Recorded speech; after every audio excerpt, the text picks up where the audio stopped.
From Wabash, convicted of killing his wife, was back in court today. After being sentenced to 60 years in prison, Scott Pattison's lawyers requested a mistrial this morning. News Channel 15's Adam Widener was in the courtroom. And Adam, I understand this involves a key piece of evidence. Yeah, it does. Pattison's lawyers think jury members shouldn't have been allowed to do an experiment that's said to have changed 3 jurors' verdicts from not guilty to guilty.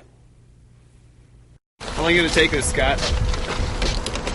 As far as I can take it. So I'm free. Words from Scott Pattison minutes after his lawyers requested a mistrial today. It's a difficult issue because obviously it doesn't come up all that much. In November, a jury convicted the Wabash man of killing his wife, Lisa. He was said to have suffocated her with a barbell on a weight bench. Before Pattison was sentenced to 60 years in prison, his lawyers filed for the mistrial. They say 2 jurors about the same size as Lisa got on the weight bench under the bar to see if they could get out. The jury should not have been allowed to perform an extrajudicial experiment using the weight bench. That experiment is said to have changed 3 jurors' votes from not guilty to guilty.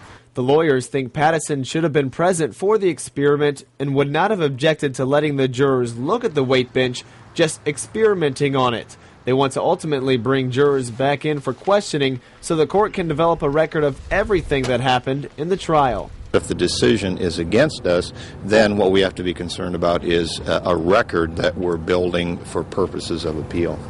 Now, I spoke with Scott Pattison's mother today. She told me she knows her son is innocent and hopes the process goes as far as possible to prove that. Coming up at 6, you can hear why the prosecuting attorney disagrees and what the judge has to say in response. In Studio 15, Adam Widener, News Channel 15.